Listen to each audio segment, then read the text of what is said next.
Across the road, and just a few steps down from the Holterman Museum, we notice that the wall-to-wall row of stores is interrupted by a vacant lot of land. In 1872, this main thoroughfare was valuable land, and nothing much has changed today. So, has this always stood as a vacant block? To find out, we again set the coordinates back to August 1872.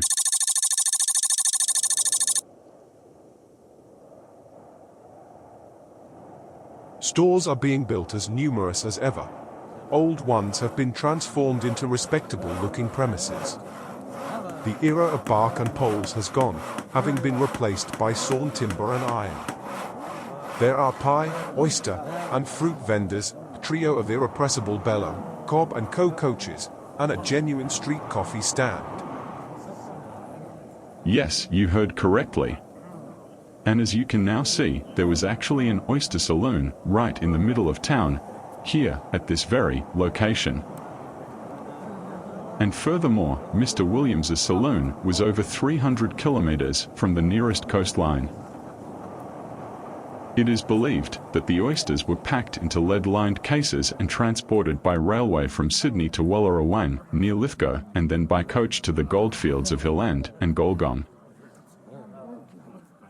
As with today, oysters were quite a delicacy in the 1800s, particularly in the far-reaching goldfields of New South Wales.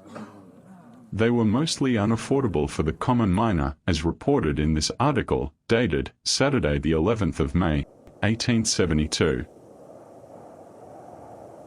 The apprehending constable deposed that about 12:30 the night before, he was attracted by a disturbance in front of the oyster saloon of Mr. Williams in Queen Street and proceeded to the spot.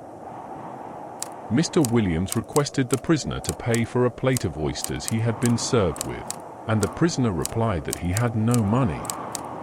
Mr. Williams then told him to be off, when the prisoner proceeded to where his horse was tied up, and seizing the rein, said, "I'll pay you, you." Mr. Williams requested the prisoner to be taken in charge. He took him into custody and brought him to the lockup.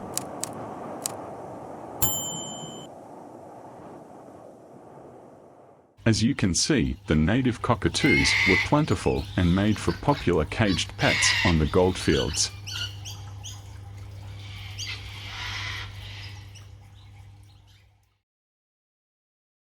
Another interesting detail is revealed on the sign on the front of the saloon, advertising Mrs. Harry Williams' Grand Quadrille Party.